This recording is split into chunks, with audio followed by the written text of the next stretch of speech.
네, 안녕하세요. 네, 오늘 강의를 맡게 된 신철 세무사라고 합니다.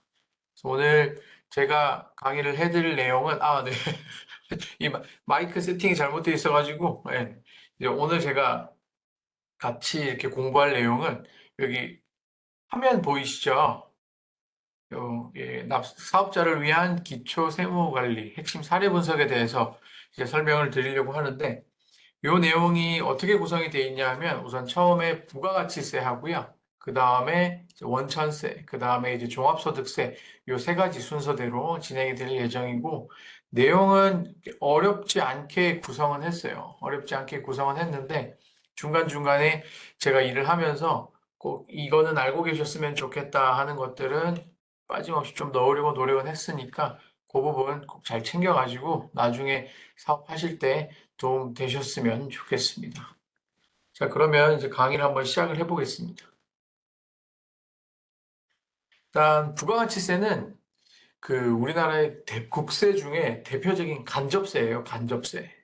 간접세가 뭐냐면은 간접세는 간접세라 함은 세금을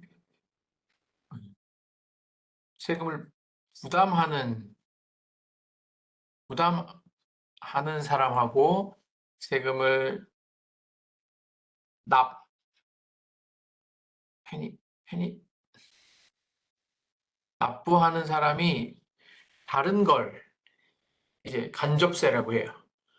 일반 직접세의 대표적인 게 이제 종합소득세나 법인세 같은 것들이 있죠. 양도소득세도 직접세의 한 종류인데, 직접세는 세금을 내는 사람이 세금을 부담하는 사람과 세금을 납부하는 사람이 같은 것을 직접세라고 하고, 간접세는 세금을 내는 사람하고 세금을 부담하는 사람이 다른 것을 간접세라고 해요.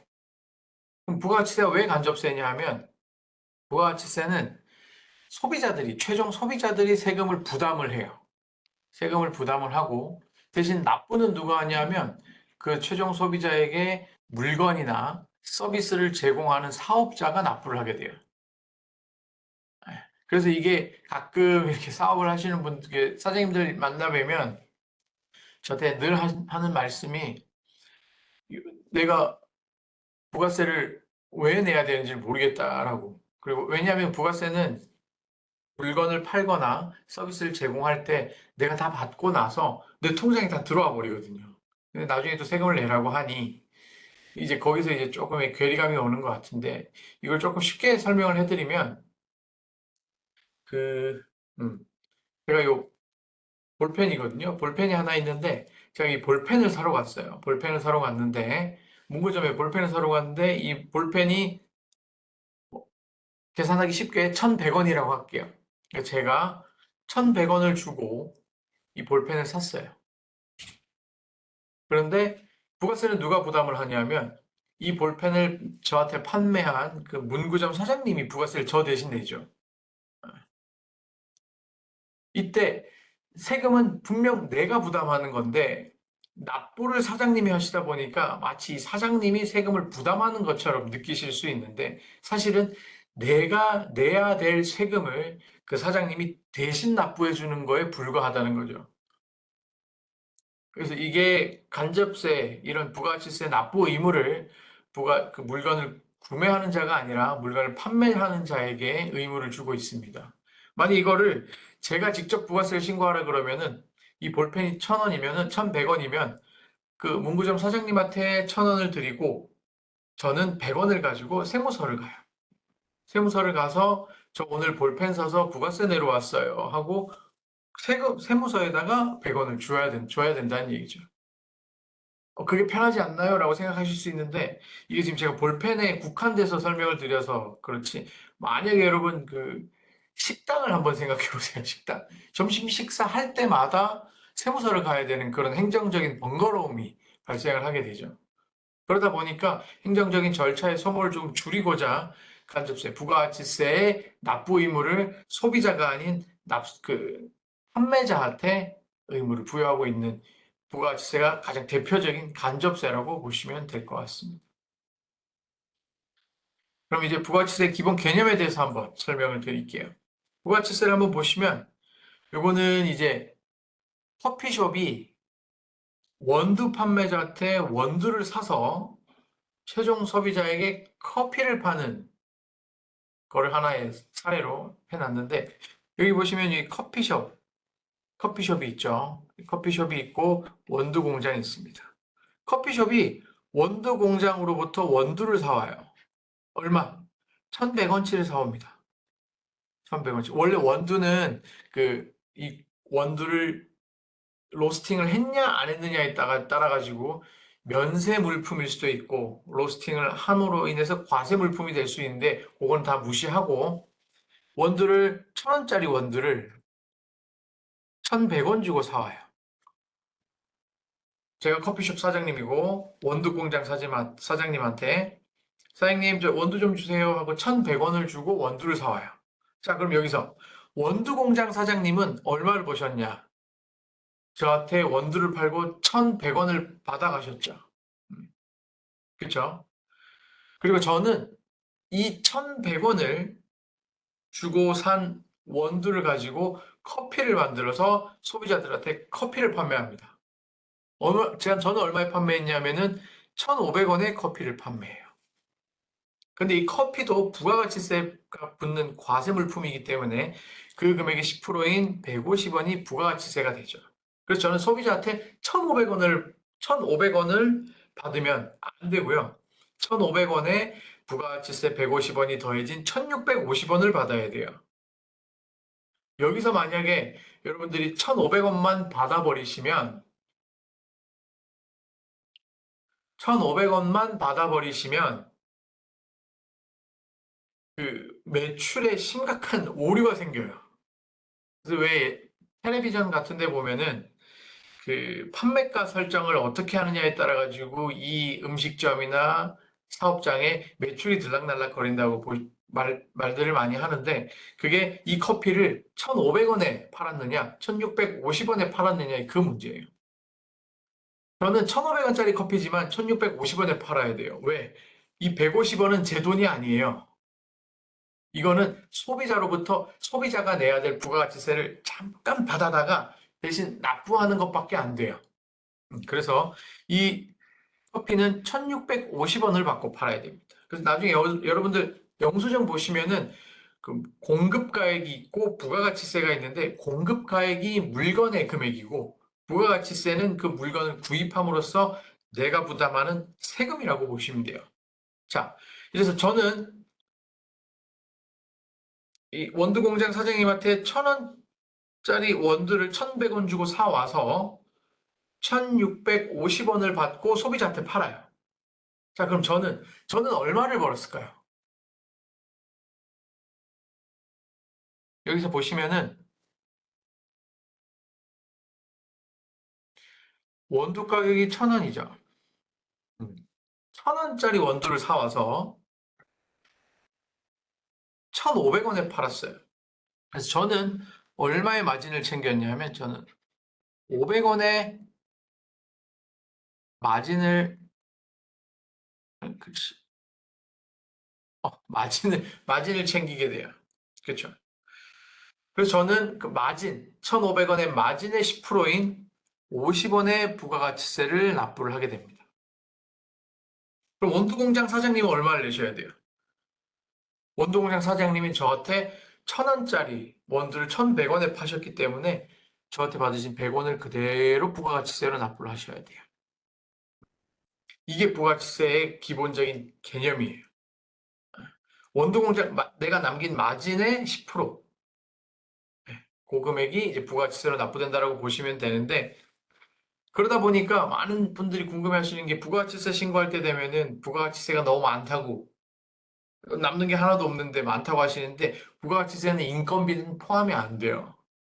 그렇기 때문에 부가가치세는 철저하게 부가가치세가 부담되는 물품 또는 서비스를 제공받았을 때의 그 금액들을 가지고 납부하는 세금이라고 보시면 됩니다. 그래서 원두공장 사장님은 100원의 부가가치세를 납부를 하시고 저는 커피숍 사장인 저는 50원의 부가가치세를 납부하게 되죠. 이 부가가치세, 원두 공장 사장님이 내는 100원하고 제가 내는 50원의 부가가치세는 누가 부담하는 걸까요? 소비자가 부담하는 거예요, 소비자가. 소비자가 부담한 150원을 저랑 원두 공장 사장님이 나눠서 납부를 해주는 거죠. 왜?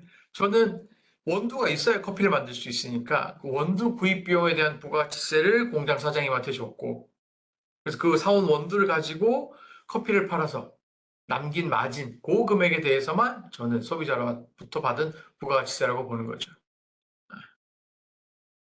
그래서 이때 커피숍 사장님, 저는 원두 공장 사장님으로부터 원두를 구입할 때 증빙을 받아야 되죠. 세금 계산서라는 증빙을 받습니다. 뭐 또는 카드 결제를 하면 신용카드 영수증을 받으셔도 되고, 뭐 현금 영수증을 받으셔도 되는데, 이렇게 기업과 기업 간의 거래를 할 때는 일반적으로 세금 계산서를 주고받는 것이 일반적이긴 합니다. 그리고 저는 소비자들한테 커피를 팔 때 증빙을 발행을 해야 되죠. 소비자들이 카드로 결제를 많이 하면 저는 뭐 따로 증빙 발행할 게 없죠. 카드 매출 자체가 증빙이 되어 버리니까. 근데 현금을 주고 소비자가 현금 영수증을 달라고 하면 저는 현금 영수증을 발행해 줘야 될 의무가 있어요. 이걸 발행하지 않으면 그때 발급하지 않은 금액에 대해 30%에 대한 가산세가 붙습니다. 자, 그러면 여기 보시면은 국가에 부담하는 부가가치세는 다음과 같습니다. 원두 공장이 납부하는 100원은 누구? 커피숍에 판매한 원두에 대한 부가가치세. 요거는 이제 원두 공장이 납부하게 되는 거고, 커피숍이 납부하는 50원은 소비자에게 판매한 부가가치세 150원 중에서 구입한 원두에 대한 부가가치세 100원을 차감한 금액인 50원만큼만 제가 부담을 하게 되는 거죠. 두 원두 공장 사장님과 제가 부담한 부가가치세를 다 합치면 150원의 부가가치세를 납부하게 되는 거고, 그 금액은 전부 다 누가? 소비자가 부담하는 게 돼요. 이때 저는 나중에 되게 억울할 수 있거든요. 아니, 내 돈에 다 들어온 돈인데 왜 또 세금으로 내야 되냐? 이렇게 생각하실 수 있는데, 부가가치세만큼은 내가 부담하는 게 아니라 잠깐 스쳐가는 거라고 생각하시면 돼요. 잠깐 스쳐가는. 그게 스쳐가는 기간이 법인이냐, 개인이냐에 따라 가지고 달라질 뿐이지, 저를 잠깐 머물렀다 가는 친구라고 보시면 되고, 그래서 저는 대리를 할 때, 기장 대리를 할 때, 그 사업자 대표님들한테 드리는 말씀이, 대표님, 매출액의 5% 정도는 5% 정도, 아이고, 5% 정도는 별도의 통장에 보관해 두라고 말씀을 드려요. 왜 그러냐면 나중에 이거 부가가치세 막 매출이 막 매달 1,000만 원씩, 2천만 원씩 막 들어오는데, 그러면은 매달 1,000만 원씩 매출이 발생하면 그중에 한 90만 원 정도는 부가가치세라는 말이거든요. 부가가치세라는 말인데, 그 부가가치세를 나중에 내라 그러면 6개월치를 몰아서 내라 그러면 이게 500만 원, 600만 원이 되다 보니까 부담이 되시죠. 그래서 그런 경우에 별도로 모아놓고 부가가치세를 관리를 하라고 말씀을 드리는데 잘 안 돼요. 저도 부가가치세를 이렇게 부담을 하고 있는데 저도 잘 안 돼요. 그래서 그때그때 부가가치세가 나올 때마다 좀 부담이 되긴 하는데, 이게 그 개념을 좀 정확하게 알고 계시면은 내가 조금이라도 부가가치세를 별도로 관리를 하는 그런 방법을 취해서 나중에 부가가치세 때문에 대출받아야 되는 그런 일은 없으실 겁니다. 그럼 이제 원두 공장의 입장에서 한번 볼게요. 원두 공장 사장님은 이제 이거 원두 공장 사장님도 뭐 커피 콩 따고 뭐 수입을 하고 이러면서 매입 금액이 있겠지만, 저희 조금 쉽게 가정을 하기 위해서 그거는 제외하고 원두 공장 사장님은 원두 하늘에서 뚝 떨어졌다라고 가정을 하고 말씀을 드릴게요. 원두 공장 사장님은 원두를 만드는데 돈이 1원도 안 들어요. 그냥 뚝 떨어져요. 그러다 보니까 쓰는 돈은 없이 매출만 발생을 하죠. 음. 이런 경우에 보시면은 원두 공장 사장님이 1,000원에 원두를 팔고, 1,100원에 팔고 현금을 1,100원 받아요. 근데 그중에 1,000원이 원두 가격이죠. 나는 1,000원짜리 원두를 판 것뿐이에요. 대신 부가가치세 100원을 같이 받은 거죠. 같이 받은 거죠. 그렇죠? 그러다 보니까 이 부가가치세 100원이 내 손익계산서상 매출에 들어가느냐, 안 들어가느냐. 이 차이에 대해서 좀 알고 계셔야 돼요. 제가 방금 말씀드렸죠. 저는 이제 저는 원두공장 사장이에요. 원두공장 사장인 저는 1,000원짜리 원두를 팔면서 1,000원을 받은 게 아니라 1,100원을 받아요. 그리고 100원은 나중에 부가가치세를 내겠죠. 그럼 손익계산서상 내 돈은, 내 매출은 1,100원이 아니라 1,000원이 되죠. 그래서 여기 보시면은 원두공장의 손익계산서상 매출은 1,000원이 됩니다. 그리고 제가 원두가 하늘에서 뚝 떨어졌다 그랬으니까 비용은 빵원이겠죠. 비용은 0원이고 그러다 보니까 당기순이익이 1,000원이 된 그런 구조라고 보시면 돼요. 그래서 만일 지금 개인 사업을 하고 계시는 분들이 계시다면 포스기 같은 걸 쓰실 수도 있고 아니면 그 외에 별도의 뭐 매출 기계를 프로그램을 써서 사용을 하실 텐데 거기 소비자들한테 받은 모든 돈, 뭐 그게 한 5천만 원이다 라고 하면 내 매출이 5천만 원이 아니에요. 여기서 부가가치세를 빼면 대략적으로 정확하진 않겠지만 한 4,500만 원 정도가 제 매출이 될 거예요. 나머지 500만 원은 부가세요. 이거 매출에 반영도 안 해줘요. 아, 왜? 잠깐 스쳐가는 거라 그랬잖아요. 잠깐 스쳐가는 건데 이게 무슨 내 매출이겠어요. 그러다 보니까 여기 5천 원 중에 4,500원 만큼만 내 매출이 되고 500원인 부가가치세는 매출에 반영하지 않습니다. 자, 그러면 두 번째. 자, 커피숍 같은 경우에는 이제 원두 공장에서 커피를 사오죠. 1,100원에 사와서 1,650원에 팔아요. 그러면 저는 이제 원두 공장에서 물건을 사와요. 물건을 사오는데 1,000원짜리 원두를 1,100원을 주고 사오죠. 그렇죠? 자, 그럼 요 앞부분은 떼놓고 지금은 여기 원두 공장에서 사온 것만 가지고 판단해 볼게요. 원두 공장에서 커피를 사와요. 1,100원 주고 사와. 1,000원짜리 원두를 1,100원 주고 사왔으니까 내 원두 매입 가격은 1,000원이죠. 그래서 손익계산서상 비용은 1,100원이 아닌 1,000원이 돼요. 그 100원은 만약에 여러분들이 1,100원 주고 원두를 사와서 커피를 하나도 못 팔았어요. 아주 슬픈 얘기지만 하나도 못 팔면 저는 100원의 부가가치세를 이미 원두공장 사장님한테 준 상태이기 때문에 만약에 1,100원 주고 사온 원두를 가지고 하나도 매출을 발생시키지 못하면 그 100원, 원두공장 사장에게 준 100원은 나중에 부가가치세 신고를 통해서 환급을 받으실 수 있어요. 아시겠죠? 이게 이제 매입세 공제라는 내용인데 만약에 물건을 구입했다가 팔지를 못하면은 보금액, 물건을 매입함으로써 발생하는 부가가치세는 부가가치세 신고를 통해서 환급을 받으실 수 있습니다. 자, 근데 환급을 받지 않고 저는 매출을 발생시켰죠. 얼마의 매출을? 여기 1,650원. 1,500원, 1,000원짜리 원두를 사서 갈고 볶고 내려서 1,500원짜리 커피로 팔았어요. 그럼 저는 마진이 얼마? 500원이 되죠. 500원에 10%인 50원이 제 부가가치세가 됩니다. 그래서 여기 보면 1,650원이 되어 있죠. 근데 여기서는 왜 150원을 부가가치세, 왜 150원이 부가가치세 금액이지?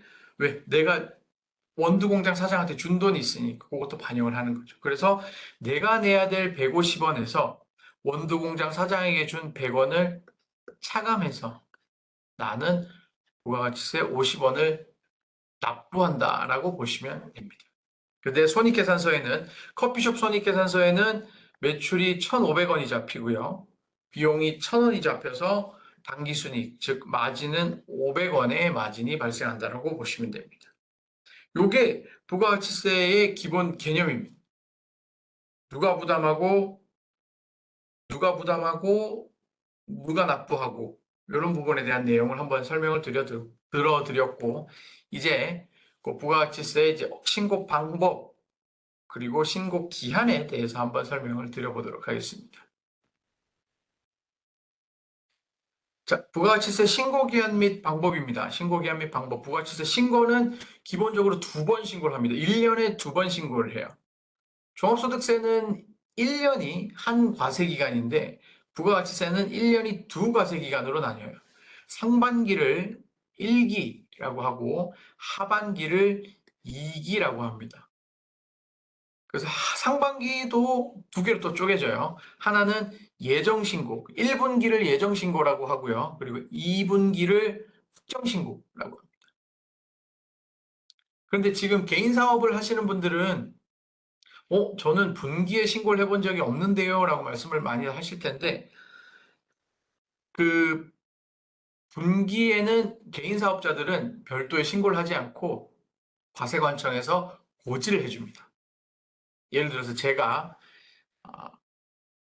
24년 2기, 글씨, 24년 2기에 부가가치세를 100만 원을 납부를 했어요. 그러면 25년 4월 1분기 1월부터 3월까지에 대해서는 부가가치세를 신고하지 않고요. 제가 작년에 2기에 냈던 100만 원의 부가가치세 중 절반인 50만 원을 4월 25일까지 납부만 하시면 됩니다. 이걸 이제 고지 납부라고 해요. 그래서 아마 4월 한 4월 둘째 주쯤에 사업장으로 국세청에서 이제 고지서가 갈 거예요. 세무서에서 고지서가 갈 텐데 그 고지서가 뭐냐면 작년에 100만 원의 부가가치세를 냈는데 올해는 그 작년에 냈던 금액의 절반인 50만 원을 부가가치세로 내시오라고 이렇게 고지를 하는 거예요. 그래서 제가 50만 원을 냈어요. 그러면 이제 예정신고 의무가 없어지는 거죠. 왜냐하면 나는 국세청에서 고지한 걸 납부함으로써 제 의무는 끝이 나요. 그리고 나서 이제 확정신고를 하죠. 확정신고는 1월부터 6월까지 총 매출하고 매입을 계산을 했더니 내가 부가가치세를 110만 원을 내야 되는 거예요. 1월부터 6월까지 쫙 계산해보니까 110만 원을 내야 되는데 그렇게 보니까 나 그런데 국세청에서 고지를 받아가지고 50만 원을 낸 게 있는데 110만 원 다 내야 돼? 그게 아니라 그 고지받은 금액 50만 원은 차감을 하고 나머지 60만 원에 대해서만 납부를 하시면 돼요. 그래서 이거를 또 다른 말로는 기납부세액이라고도 하는데 나중에 신고서 한번 보여드릴 텐데 신고서에는 예정고지세액이라고 되어 있어요. 그 부분에 대해서도 한번 신고서 보면서 한번 말씀을 드릴게요. 그래서 기본적으로 부가가치세 신고는 크게 1기, 2기 나눠서 1기 확정신고, 2기 확정신고를 내는데 신고하고 납부를 하는데 개인 사업자 같은 경우에는 예정신고 기간에는 국세청에서 고지한 금액을 가지고 신고 납부 의무가 끝이 나고요. 법인 같은 경우에는 매 분기마다 부가가치세 신고를 하셔야 됩니다. 그런데 선생님 저는 1분기 작년에 예정 신고를 해본 적이 없는데요 라고 말씀하시는 분들이 계세요. 근데 여기 보시면은 여기 개인 사업자와 소규모 법인 사업자라고 구분을 해요. 직전 과세 기간의 매출액이 공급가액 합계액이 1억 5천만 원. 예를 들어서 지금 이제 다음 달 4월 25일이 이제 부가가치세 예정 신고 기간인데 제가 법인이에요. 근데 작년 하반기 매출이 1억 5천이 안 돼요. 그럼 저도 신고 의무가 없고 국세청에서 고지해줘서 고지한 금액에 대해서 납부만 하면 됩니다. 요걸 이제 소규모 법인사업자라고 하는데 소규모 법인사업자는 직전 과세기간 공급가액의 합계액이 1억 5천만 원 미만인 사업자를 소규모 법인사업자라고 합니다. 그래서 개인 사업자와 소규모 법인사업자의 경우에는 신고 2번만 그리고 예정 고지 이렇게만 하시면 되고 일반적인 법인 사업자의 경우에는 분기마다 부가가치세를 신고하셔야 된다라고 보시면 됩니다. 두 번째, 예정고지 대상자라고 하더라도 휴업 또는 사업의 부진으로 인해서 사업 실적이 악화되거나 조기 환급을 받고자 하는 경우에는 예정 신고를 하실 수도 있어요. 이게 뭐냐 하면 말씀을 드릴게요. 여기 1기 그리고 여기 2기예요. 2기고 그리고 다시 여기가 1기. 요게 2024년이고 여기 2025년이에요. 근데 2024년 2기에 제가 부가가치세를 1,000만 원을 냈어요. 1,000만 원을 냈는데 그러면 여기 4월 달에 2025년 4월 달에 1,000만 원의 절반인 500만 원을 내라고 하겠죠. 500만 원을 고지하겠죠. 고지할 텐데 요 3개월 동안의 매출이 100도 안 돼요. 그래서 내야 될 세금 부가가치세가 10만 원밖에 안 되는 거죠. 그러면 야, 나 매출이 100밖에 없는데 어떻게 500을 내냐? 이런 경우가 발생할 수 있죠. 그래서 이렇게 사업이 부진하거나 휴업을 한 경우에는 전기 대비 매출이 3분의 1로 하락하게 된 경우에는 예정 고지 받은 금액이 있다고 하더라도 예정 신고하실 수 있습니다. 그 돈을 다 낼 수 없으니까. 그 돈을 다 내지 못하는 경우에는 사업 부진 또는 휴업으로 인해서 실적이 악화된 경우에는 예정 고지를 받았다고 하더라도 별도로 신고하실 수 있어요. 고지된 금액을 무조건 납부해야 되는 게 아니고 예정 고지 받았다고 하더라도 실적이 안 좋은 경우에는 예정 신고를 통해서 실제 발생한 실적만큼 부가가치세를 내실 수도 있어요. 그리고 또 예정 신고를 할 수 있는 게 한 가지가 더 있는데 이제 조기환급을 받으시는 경우에 조기환급. 이 조기환급은 어떤 경우가 있냐면 사업용 고정자산을 구입을 하시는 거죠. 예를 들면 건물을 사신다든지 아니면 엄청 큰 기계 장치를 구입하신다든지 아니 인테리어를 하신다든지 그런 식의 사업용 고정자산을 구입하시는 경우에는 조기환급 신고를 하실 수 있어요. 조기환급 신고는 월별 조기환급도 있고 분기별 조기환급도 있으니까 그렇게 해서 확인해 주시면 될 것 같습니다. 대신 간이가세자는 1년을 전체 한 과세 기간으로 봐서 신고하고 납부하게 됩니다. 지금 법이 개정돼서 간이가세 기준금액이 1억 500만 원일 텐데 그 금액에 대해서는 그 금액 이하 연간 공급 대가가 1억 500만 원 이하인 경우에는 부가가치세 일반 가세자가 아니라 간이가세자로 분류돼서 1년에 한 번만 부가가치세 신고를 하시면 됩니다. 근데 그 밑에 보이시죠? 다만 7월 1일 기준 과세 유형 전환 사업자와 예정 부과 기간에 세금 계산서를 발급한 간이가세자는 상반기 1월부터 6월까지를 과세 기간으로 해서 7월 25일까지 신고 납부해야 됩니다. 과세 유형 전환이 뭐냐 하면 내가 처음에 간이가세자로 신고를 했어요. 그래서 간이가세자로 막 하다가 갑자기 사업이 잘 돼서 매출이 쫙 올라갑니다. 매출이 쫙 올라가서 간이가세자 기준 금액을 초과해버려요. 그러면 그때부터 이제 일반 과세자로 전환이 되는데 그 전환되는 시기가 일반 납세자분들 좀 헷갈리시는 것 같아요. 쭉 기간을 놓고 보면 요 기간 동안 1월 1일부터 12월 30일까지 요 기간 동안은 간이가세였어요. 간이가세였는데 요 1년 금액이 매출이 2억이 돼버린 거예요. 그럼 이제 간이가 풀려버리죠. 간이가세 기준 금액을 초과해버렸으니까 간이가세가 풀려버리는데 그러면 저는 1월 1일부터 일반 가세자로 신고를 해야 되나요? 라고 많이들 여쭤보시는데 그게 아니라 그 다음 해 7월 1일부터 왜? 그때부터 일반 일반 과세자로 변경이 됩니다. 만약에 2024년 1월부터 12월까지 간이가세를 적용받았는데 그때 매출이 예를 들어서 한 2억이다. 그러면 저는 이제 간이가세자가 아닌 거예요. 근데 당장 올해 1월부터 간이가세자가 아니냐? 그게 아니고 올해 6월까지는 간이가세자 적용을 받고 올해 7월부터 일반가세자로 바뀌어요. 그렇게 보시면 됩니다.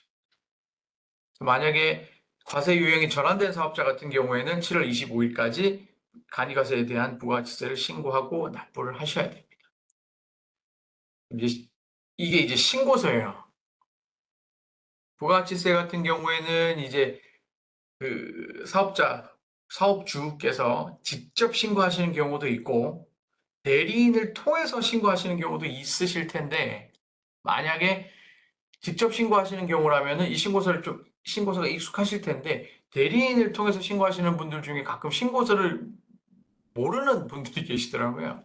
요게 이제 기본적인 부가가치세 신고서 틀이라고, 양식이라고 보시면 됩니다. 왼쪽, 요게 부가가치세 신고서의 첫 페이지예요. 첫 페이지에 어떤 게 나와 있는지를 요 옆에 화면에다가 크게 확대를 해놨는데, 보시면은 여기가 매출을 나타내는 거고요. 여기가 매입을 나타내는 거고, 그리고 그 아래가 내가 감면이나 공제를 받을 수 있는 세액이 있는지, 아니면 내가 예정고지 받은 세액이 있는지를 기록하는 칸이 이 세 번째 칸이라고 보시면 돼요. 그럼 여기 보시면은 이 사업자는 볼게요. 얼마의 매출을 발생했냐 하면은 2억 2,882만 6천 원의 매출을 발생시켰어요. 여기 6개월 동안의 매출입니다. 그리고 그에 대한 부가가치세가 2,288만 2천 원이 납부해야 될 부가세일 거예요. 만약에 이 사람도 아까 그 원두공장 사장님처럼 하늘에서 뚝 떨어진 재료를 가지고 물건을 팔았다면은 요 2,288만 원을 다 납부해야 돼요.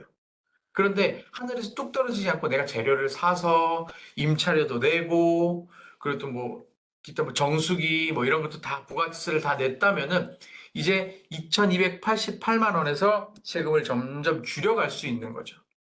자, 그다음 보시면은 매입세액 보시면은 여기가 음식점이거든요. 음식점이다 보니까 세금 계산서로 이제 재료를 사요. 재료가 1억 60만 원치 재료를 구입을 했어요. 1억 60만 원치. 1억 60만 원치 재료를 구입해서 그에 대한 부가가치세가 1,006만 원이 발생을 했고, 그러면 여기까지만 생각해 보면 나는 매출을 통해서 2,288만 원의 부가가치세를 내야 되는데 재료비 때문에 1,000만 원은 빼고 1,288만 원만 내면 되겠구나라고 생각하시는 거죠. 그게 맞아요. 그리고 그 다음에 음식점이다 보니까 여기 그 밖에 공제 매입세액이라는 항목이 2,100만 원이 있어요. 그렇죠. 2,169만 6천 원이 있는데, 왜 여기는 10%가 아니에요? 라고. 아니, 여기는 2,160만 원인데, 왜 여기는 1,970만 원이냐? 라고 생각할 수 있는데, 음식점 같은 경우는 면세되는 재료를 가지고 과세로 만드는 경우가 많습니다. 거의 대부분일 거예요. 예를 들면 그거죠. 좀 이상하게 강의를 할 때 이게 면세 과세 얘기를 할 때 제육볶음 얘기를 유독 많이 하는데 제육덮밥 보시면은 돼지고기, 생고기 있죠. 걔는 면세거든요. 걔는 부가가치세를 안 줘요. 제가 돼지고기를 10,000원치를 사면 걔는 부가가치세 없이 그냥 10,000원 주고 사오는 거예요. 아, 쌀도 5,000원치를 사와요. 쌀도 면세예요. 쌀도 부가가치세 없이. 부가가치세 없이 15,000원치 재료를 사와서 4만 원치 제육볶음을 파는데 제육볶음은 과세란 말이에요. 44,000원을 받아요. 그럼 나는 부가가치세를 하나도 안 냈으니까 0원. 그리고 내가 받은 게 4,000원 받았으니까 4,000원. 난 얘한테 받은 거 그대로 다 내야 되네. 이런 경우가 생기는 거죠. 그래서 이런 세부담을 좀 줄여주고자 의제매입세액공제라는 거를 적용을 합니다. 의제매입세액공제가 뭐냐면은 그래, 네가 비록 면세로 물건을 샀지만 네가 다시 이걸 가공해서 과세로 판다고 했을 때 그 금액, 면세로 구입한 금액의 일정 비율만큼, 비율이 102분의 2부터 109분의 9까지 있어요. 그래서 일반적으로 좀 작은 음식점 사업 사장님들께서는 109분의 9를 지금 적용받고 계실 거고, 일반적으로는 108분의 8을 적용을 받으실 거예요. 만약 나는 음식점인데 법인이다. 그러면 106분의 6 또는 104분의 4를 적용받으실 겁니다. 그러다 보니까 무조건 10%가 아닐 수도 있어요. 그 밖에 공제매입세액. 그리고 그 밑에 보시면은 공제받지 못할 매입세액이 있어요. 169만 1,000원. 공제받지 못할 매입세액. 이건 뭐냐 하면 세금 계산서는 받았어요. 세금 계산서는 받았는데 이게 사업에 관련된 게 아니거나 아니면 부가가치세법에서 정하고 있는 공제되지 않는 항목에 해당하는 것들이에요. 여기는 이 공제받지 못할 매입세액 169만 천 원이 뭐냐 하면 그 업무용 승용차에 관련된 비용들이에요. 여기 이제 큰 음식점, 좀 크진 않은데 이게 지방에 있는 음식점인데 이제 봉고차를 가지고 왔다 갔다 거리는데 봉고차가 9인승이 아니라 7인승이에요. 그러다 보니까 업무용 승용차에 해당을 못하는데 그 승합차인데 법정 요건을 충족하지 못해서 여기서 발생하는 부가가치세는 공제를 받지는 못해요. 근데 여기 렌트로 해서 세금 캔슬 계속 받고 있는데 이 9인승 이하의 승합차는 9인승 이하의 승합차는 그 매입세 공제가 안 되기 때문에 세금 계산서를 받아봐야 공제를 못 받습니다. 그리고 또 하나 접대비 같은 것도 공제를 못 받아요. 접대비도 공제를 못 받고 항공요금도 공제를 못 받고 여기 세금계산서 수치본에 들어가 있다고 하더라도 항공요금이나 접대비 그리고 업무용 승용차, 비영업용 승용차 관련 비용 같은 것들은 공제를 받지 못합니다. 그래서 그런 것들이 있기 때문에 여기도 왜 이걸 보시면 내가 왜 공제 못 받는 금액이 있지라고 확인을 하셔야 돼요. 그렇게 계산을 해보니까 이 음식점은 부가세를 얼마를 총 내야 되냐면 1186만 3천 원의 부가세를 내야 되는 거예요. 미쳐버리는 거지. 6개월치 부가세가 1180만 원이야. 그럼 어떻게 생각해야 되냐면 내 마진이 1억 1,800 정도 되는구나 라고 생각하시면 안 되고 여기서 또 인건비를 빼야 돼요. 1억 1,180만 원에서 인건비도 다 빼야 되기 때문에 그렇게 생각하시면 안 돼요. 그래서 1,180만 원의 부가세를 내야 되는데 개인 음식점의 경우에 신용카드 혹은 현금 영수증을 증빙으로 받은 경우에는 신용카드 혹은 현금 영수증의 매출 증빙을 가진 금액의 1.3%의 금액에 대해서는 부가가치세 공제를 해줍니다. 그래서 여기 보시면 2억 4,983만 3,900원이죠. 선생님 이 금액이 어딜 봐도 안 나온다라고 얘기를 하시는데 이 금액은 어디 나오냐 하면 이 금액은 여기 매출 2억 2,880만 원하고 부가가치세 2,288만 원을 합치면 요 금액이 나옵니다. 그래서 그 금액의 1.3%만큼은 내야 될 부가가치세에서 빼줘요. 여기 324만 8천 원이 빠집니다. 요것도 무제한 다 해주는 건 아니고요. 연간 한도가 있어요. 연간 한도가 1,000만 원의 연간 한도가 있기 때문에 그 한도 내에서 공제를 받으실 수 있으면 공제를 받으시면 됩니다. 이 한도를 어떻게 다 일일이 계산해요 라고 하시는 분들이 계시는데 요즘 프로그램 잘 돼 있고 홈택스에도 한도 계산이 자동으로 됩니다. 저도 깜짝 놀랐는데 1,000만 원이 넘어가면은 한도를 넘어간 금액이라서 그 금액을 조절해 달라고 팝업창이 뜹니다. 그렇게 324만 7,840원을 제외하고 그 다음에 여기 뭐 예정고지세액이 있죠. 302만 4천 원. 이게 뭐냐 하면은 아까 제가 말씀드린 거 있죠. 국세청이 야 너 작년에 냈던 거에 절반 내라고 우편 날리는 거. 그 우편 날려서 납부한 금액이 여기 있습니다. 여기서도 가끔 여쭤보시는 분들이 계세요. 세무사님 제가 예정 고지된 걸 모르고 세금을 못 냈는데 그럼 여기서 빼야 되나요? 라고 얘기를 하시는 분들이 계신데 아니요. 내든 못 내든 여기 다 넣으셔야 돼요. 못 냈어도 여기 넣고 계산하셔야 돼요. 이게 왜 그러냐면 예정 고지는 4월 25일까지 납부를 하셔야 되는데 그때까지 납부를 못하면 그때부터 이제 가산세가 붙거든요. 걔는 걔대로 가산세를 붙일 거예요. 걔는 걔대로 가산세를 계산을 해야 되고 나머지 요 470만 원, 474만 6천 원에 대해서 납부를 하시면 됩니다. 걔는 나중에 내셔도 돼요. 대신 가산세가 붙겠지. 그래서 예정고지세액은 납부 유무에 납부 여부에 따라서 결정할 게 아니라 고지된 금액이 있으면은 그 금액을 납부를 했든 안 했든 여기 예정고지세액에 기입을 하시고 계산을 하셔야 돼요. 요 신고서는 꼭 한번 여러분들 거 보시고 내 매출이 여기서 이렇게 나오는구나. 내가 그래서 부가세를 이렇게 내는구나 정도는 알고 계셔야 됩니다.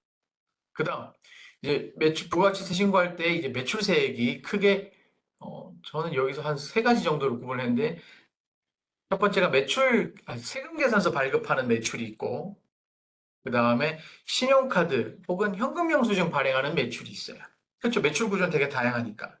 그리고 기타 매출이라는 게 있는데 이게 뭐냐면은 세금계산서도 안 끊고, 그렇죠? 그리고 신용카드도 아니고 현금 영수증도 안 하는 경우에 기타 매출이라고 기록을 하게 됩니다.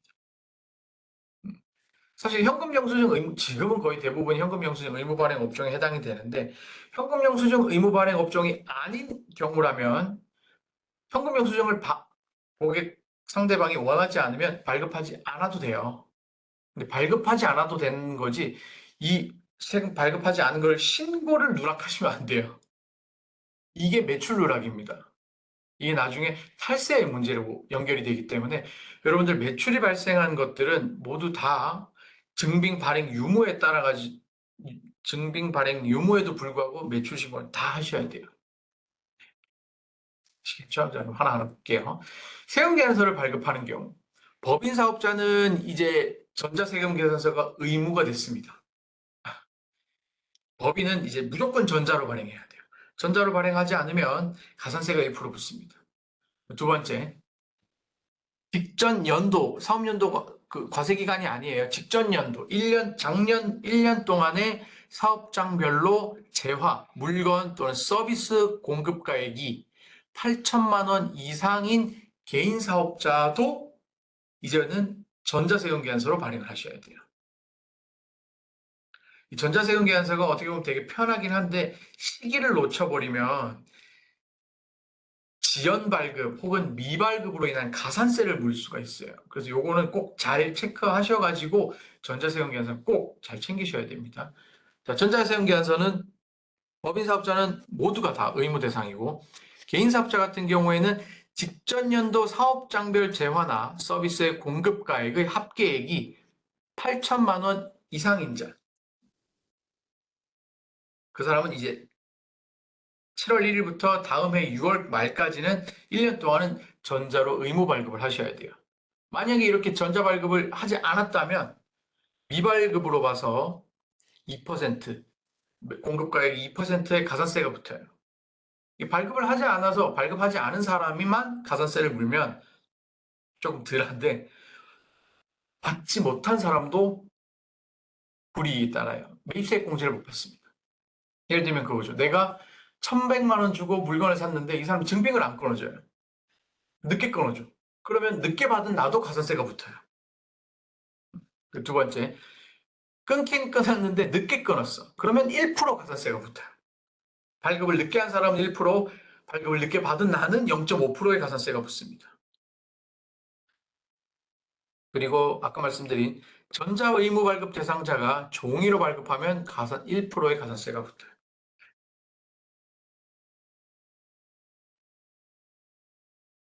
그리고 세금계산서를 뭐 끊는 거는 괜찮아요. 어떻게 다 끊었는데 고쳐야 될 일이 있죠. 사람이 하는 일이다 보니까 세금계산서를 수정해야 되는 일이 생깁니다. 수정해야 되는 일이 생기는데 세금계산서는 취소라는 개념이 없어요. 한번 끊으면 걔를 고쳐서 써야지 한번 끊은 걸 지워버리고 다시 끊지는 못합니다.